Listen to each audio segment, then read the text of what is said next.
Bacolod Action Boy, no? Correct. Ti miskan si Vice Mayor gani nagambal siya nga doon nahadlok siya kuno. Ha? Hadlok siya kuno. Good morning man, ligaya abeto. Kag kay Sir Philip Alonsagay, good morning. Nagapamati o ko nagatanaw ka nagapamati gid permis sa aton diri sa Action Radio Bacolod. Kag kahapon damo naman ang local ang kuan ang positive nga cases. Oo, actually amo tong pinakadamo kagapon Action Boy for the record 13. 35 At index. Ang province 35, ang Bacolod is 25, including na ang 13. Oo, pero I mean sa isa ka purok bala Action Boy amo na siyang pinakadamo dira sa may mahimulaton. Ti kagapon ara kita to personally Action Boy no. Doon na mga tao, bala kay gulpi lang sila nga, hindi nakasulod, hindi nakagwa. Bisan may mga ubra pa Action Boy, wala sang may take into consideration ang kapulisan, kag si Kapitan, kay ti amak mo 13 Action Boy sa isa ka purok, no? May, ang pinaka-record nga na bata, ang pinakabata nga na record sa Bacolod is 9 years old. 9 years old. Hindi lang may arang alapsagan eh. Sa province to. Sa province, correct. Sa Bacolod naman siya ang 9 years old Action Boy. Mga himata ni siya sa atong 67 years old bala nga lalaki nga napatay man Action Boy bangod sa COVID-19. Okay, sige. May Saison, good morning Anay, no? Kay May Saison. Vanessa Mayo from Minneapolis, Minnesota. Twin City ni siya, no? Twin City. Minneapolis. Ginatamyaw lang ko nung iyakasid sa Silay sa Golis family. Sa Golis family, na? Michael John Season sa Paranaque. Kag ginatamyaw lang si Kent Cesar Barcelona sa Cordova, Cebu.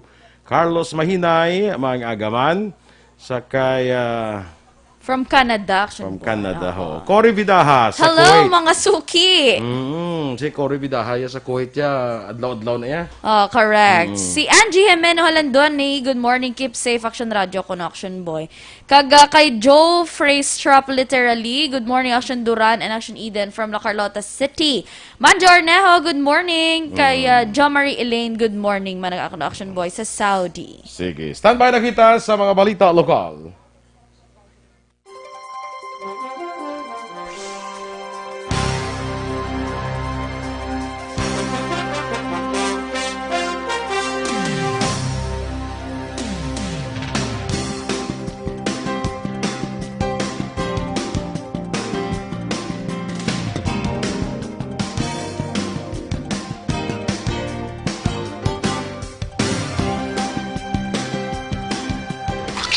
Balitang Bayan, numero 1.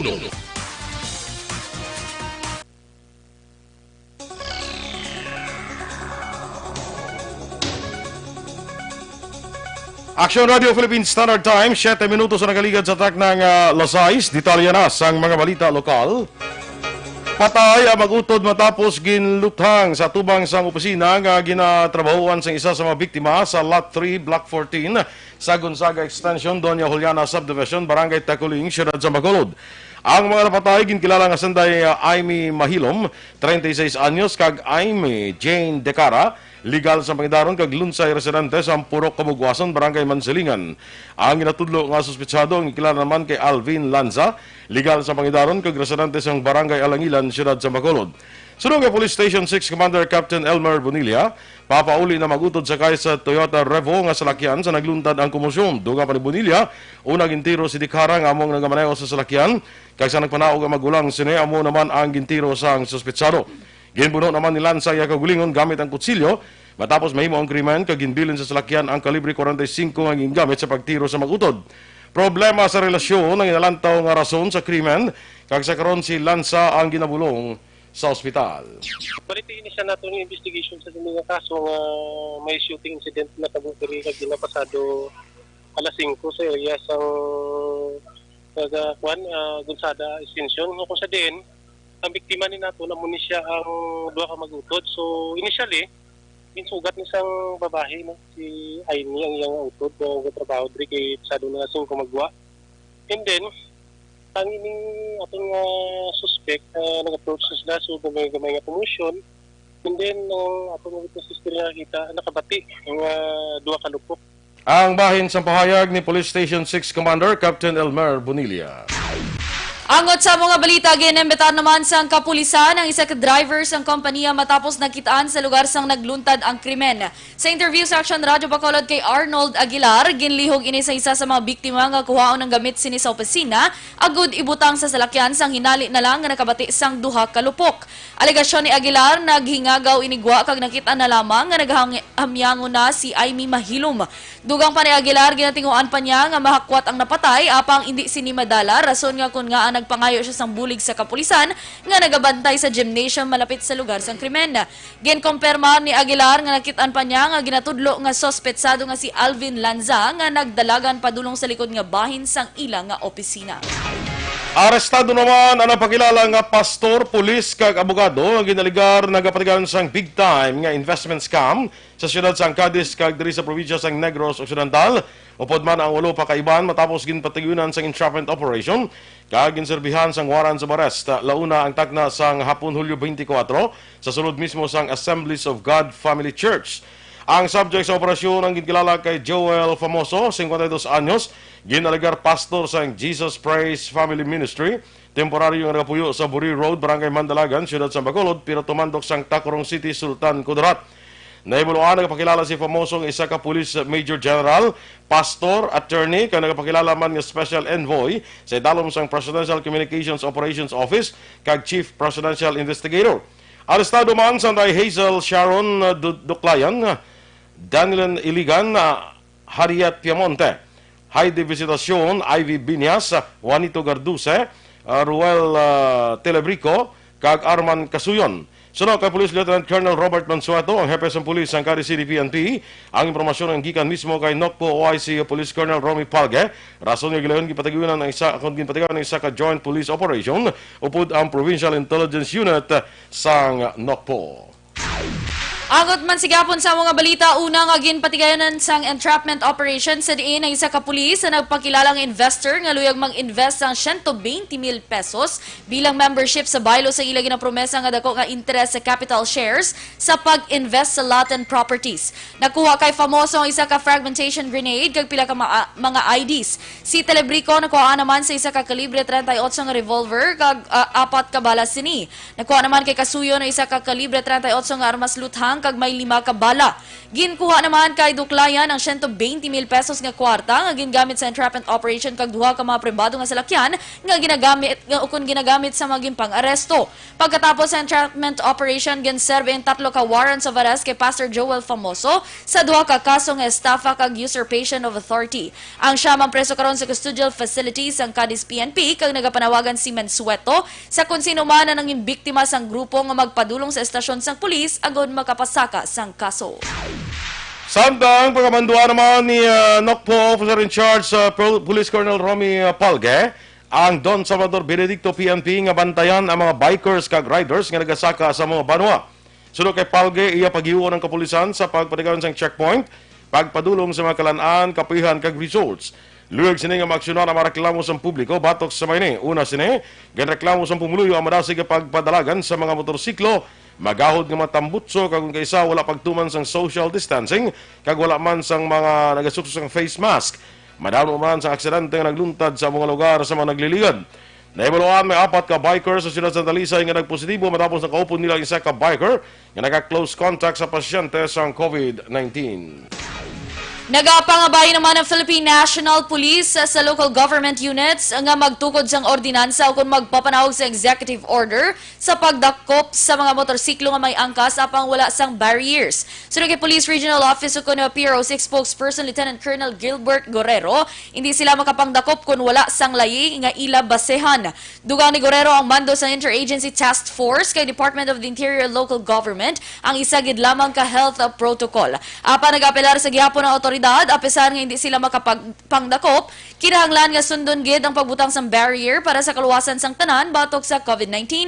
Naibaluan sa Lunes, Hulyo 27, hugot nga ipatuman ang pagbutang sang barrier sa mga motorsiklo nga may angkas.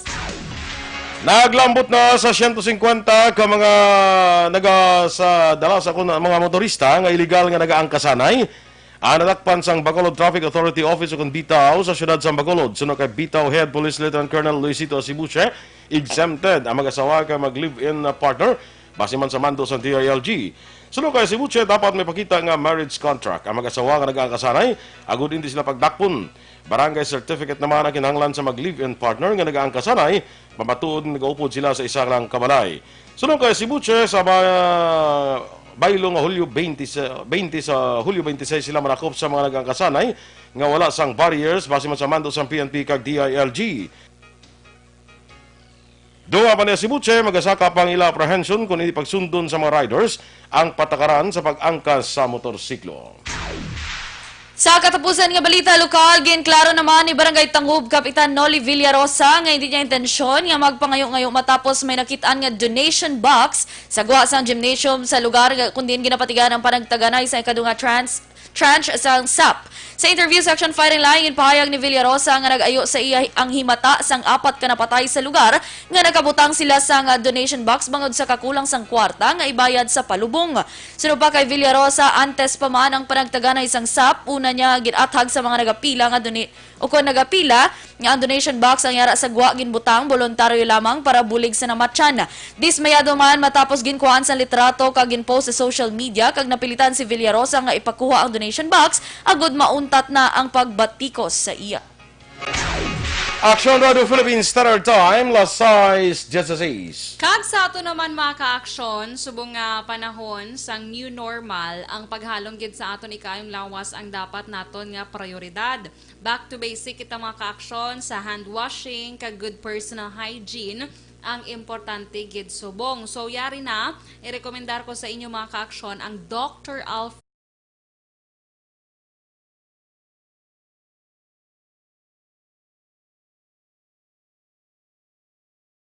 scientifically proven pa nga antibacterial, antiviral, kag antifungal soap. Kag chemical-free ini mga ka-aksyon, very mild sa aton nga panit. Pwede magamit bilang feminine wash, pwede man mausar as shampoo para sa kaspa, sa may punggod, may body odor, kag iban padra nga mga skin diseases, ginarekomendar ko gid ining Dr. Alfred's Mangosteen Soap. Ang mangosteen, mga ka-aksyon, biskan sadto pa man, ginagamit na sang aton nga mga katigulangan sa mga nagkalain-lain nga mga skin diseases. So, maggamit na kita sang Dr. Alfred's original. Sa Bacolod, mabakal sa Huakong Stores kag Sincere Drug Stores. Available man ini sa mga drug stores malapit sa inyo mga lugar. Kag sa ato naman nga paglikaw sa mga respiratory diseases para sa ubosip on trangkaso, likawan naton ina kag kinahanglan mo bako ng aton immune system. Kag para dira aton ginarekomendar sa inyo ang mangosteen. Wala sang additives, wala sang preservatives, wala sang extenders. Pure nga 100% nga mangosteen. Kay kung ang mangosteen giliin po mo sa ibang nga erba, may antagonistic effect ini. Botslingon, nagkakadula ang pagka-epektibo sini. Ang Dr. Alfred's Pure Mangosteen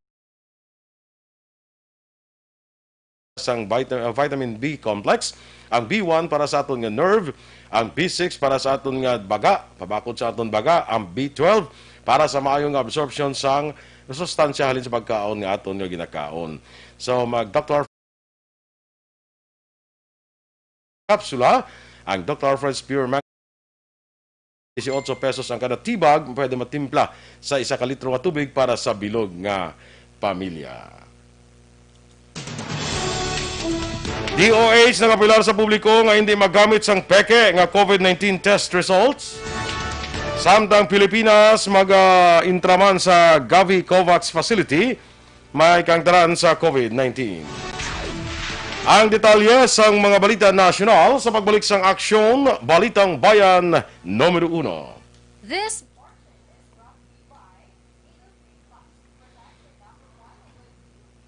Alright! Good morning, Liwat Action Boy, sa mga LTO personnel dira no, Sir Robinsons. Sa tagsa nila ka pa ni Malay, kapamati sila mo hambaga din, Sir, dula-dula, kuno audio ta. Naman action, El Rey. Hindi, kaya ka-endorse yan ni. Hindi during the, gidya ko na gakadula. In the course of the action, charot. Sino nga ang bal?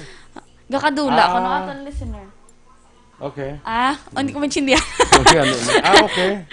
Okay na lang Jo Marie Elaine, good morning ko na pag-greet sa Danilo Dilar, kag kay Editha Dilar sa Barangay Punta Taytay, Bacolod City. Good morning. Sakto na sa endorsement. Ang kadulo-dulo lang audio. Muted na siya mo. Okay.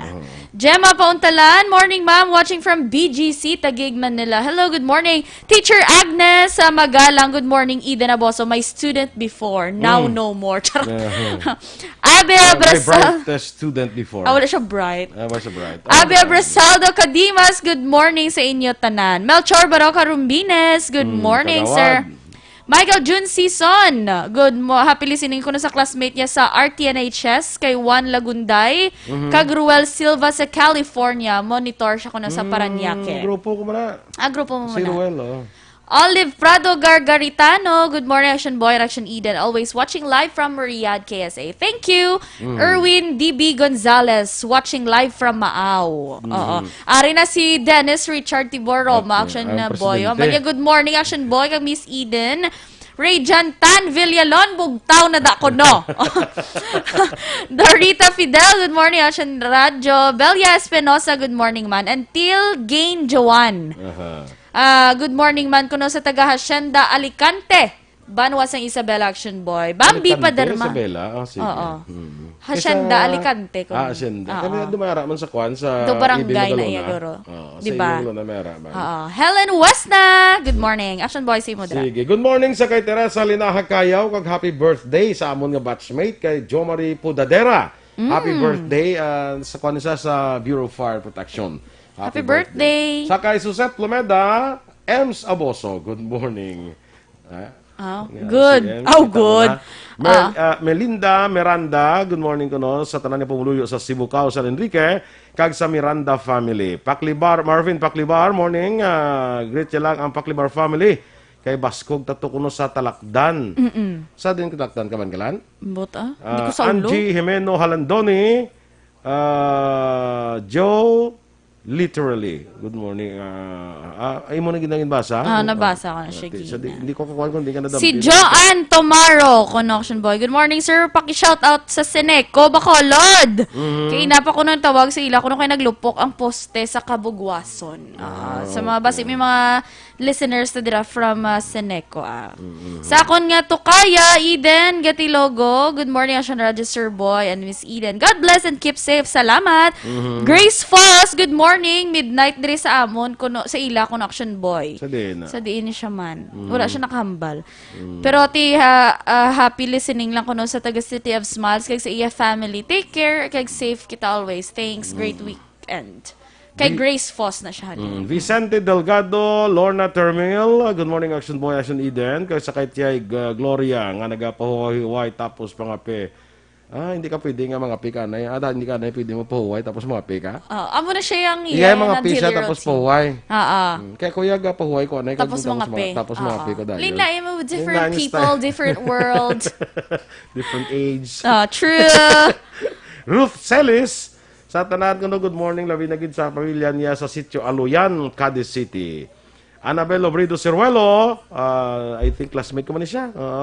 Si Annabel. Mo, wala classmate mo. Mga classmate. Boy, Natix na niya. Ang mga classmates ko, supportive na iya sa Oh, ako grabe, ng no? programa. Ay. Kita ko na din sila permi, ho. No, guy na kay di ba president sa alumni niya? Ay, tingnan Basta mo. text mo na, hoy, tanaw mo ba?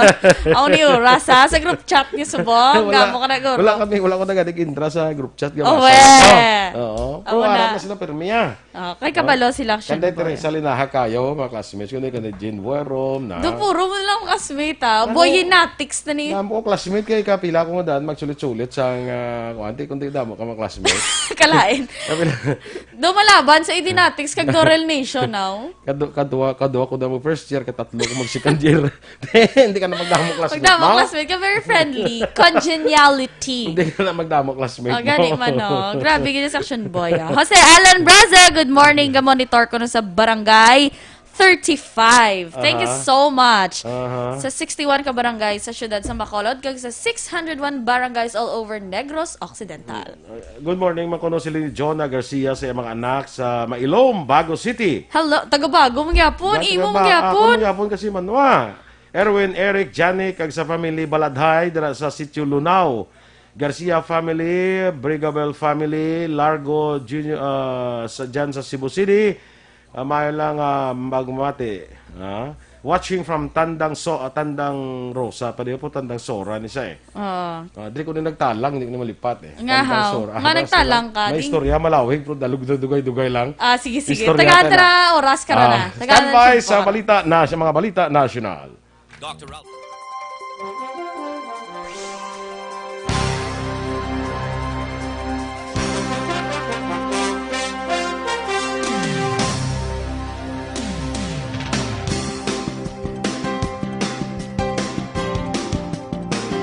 Número 1.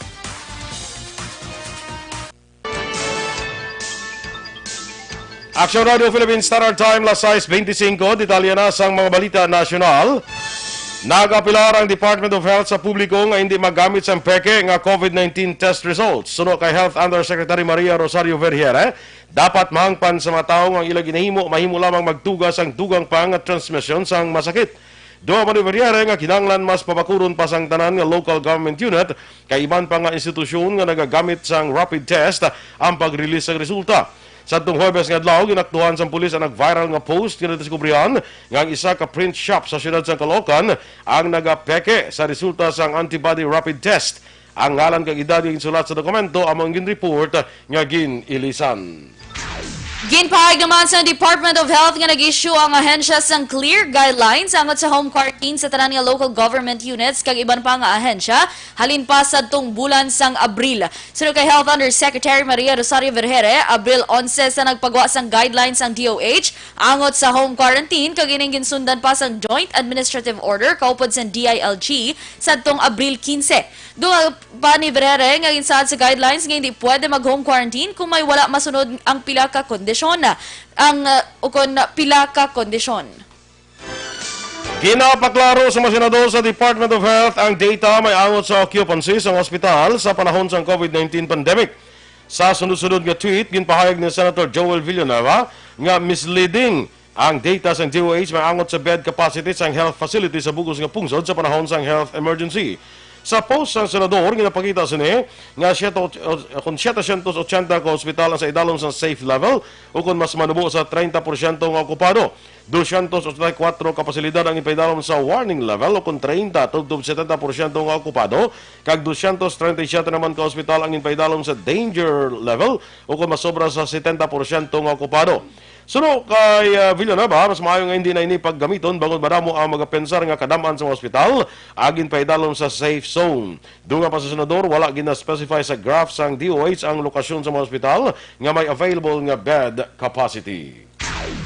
Mag-aintra naman ang Pilipinas sa Gavi COVID-19 Vaccines Global Access sa COVAX Facility matapos matagan sang go signal gikan sa IATF. Ang Gavi COVAX isa ka mechanism nga disenyo para masiguro ang rapid, fair kag equitable access sa COVID-19 vaccines sa bugos nga kalibutan. Sunod kay Presidential Spokesman Harry Roque, ang IATF ginaprubahan ang partisipasyon sa Pilipinas sa Gavi COVAX Facility, lakip na ang alokasyon sang pondo. Ginanunsyo sang Gavi nagligan nga semana nga 75 ka pungsod ang nagpahayag sang interes agud proteksyonan ang ila populasyon kag iban pa nga pungsod nga nag-intra sa COVAX facility. Nagsaka na sa 76,444 ang kabilugan nga kaso ng COVID-19 sa Pilipinas. Sa datos ng Department of Health, nadugangan sang 2,103 ang kaso ng masakit sa pungsod. Ginanunsyo man sang DOH nga may 144 ang nadugangan sa recoveries, rason nga nagsaka ang total recoveries sa 24,502. Samtang nadugangan sang 15 na patay, rason nga nagsaka na sa 1,879 ang death toll sang COVID-19 sa Pilipinas. Naka-record naman ang Presidential Communications Operations Office ang napulo ka nagpositibo sa COVID-19, lagip na ang duha ka napatay. Sunod kay PCOO Secretary Martin Andanar, ang walo ka aktibo nga kaso nag-report sa main office kay sa ila attached agencies. Ang nagpositibo sa mga empleyado sa PCOO ang nagresulta para sa suspensyon sang trabaho, agod makapatigayon sang testing sa mga naka-close contact sa mga pasyente, kag disinfection sa opisina nga nahamtang sa new executive building sa sulod sang Malacañang compound. Kapi naman 100,000 ka-overseas Filipino workers nga naduraan sa trabaho bangod sa COVID-19 pandemic ang mahatagan sang dugang nga pondo para sa repatriation sa kadalom sang Bayanihan 2 Bill. Nag-issue sang statement si House Assistant Majority Leader Mike Defensor duha ka adlaw matapos ginanunsyo ni Foreign Affairs Secretary Teodoro Locsin Jr. nga ang DFA ang mag-realign sa nabilin sini nga 2.5 bilyon pesos nga capital outlay fund para sa 2020 agud masuportahan ang repatriation sang OFWs. Suno kay Defensor, mahimo nila malakip ang augmentation sang ginaduso nga Bayanihan 2 nga ginapaabot maaprubahan kaupod sang Senado pagkatapos magbukas sang regular session sa Lunes. Una diri pahig ni Locsin nga 96 mil na ang gin-repatriate nga OFWs nga ginapaabot nga magapanawin ini bangod wala pa sang bakuna para sa COVID-19.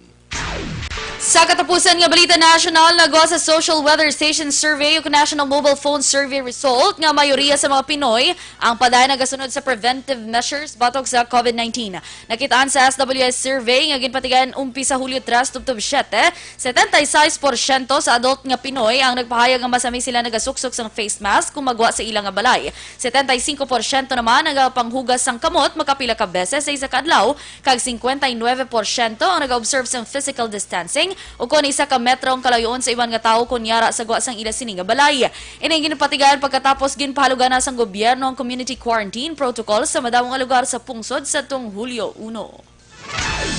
Action Radio Philippines Standard Time, Las 6:30. Mga ka-aksyon, nakaibalo ka pa ba lang sa sini nga panahon man, importante kayong lawas, agod malikawan ang mga balatian, dapat epektibo nga food supplement ang kinahanglan. Yari ang sun epektibo na mga ka-aksyon, bagon mayara ini sang extracted nga mangosteen, malunggay, amargoso, garlic, kag spirulina ang mga mas epektibo nga makabulig sa diabetes, higko nga dugo, hypertension, pagpalanghubag, bukol, kag iban pa. Sa Anton Plus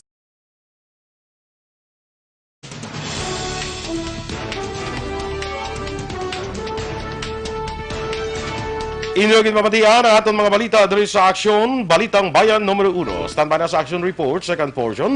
Upod ka Aksyon, Fred Salanga. Balikay kita sa atong dugang nga mga balita sa Aksyon Balita Morning Edition.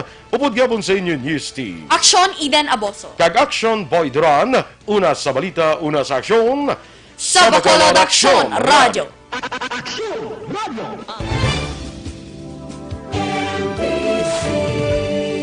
Manila Broadcasting Company. Sa balita. Komentar.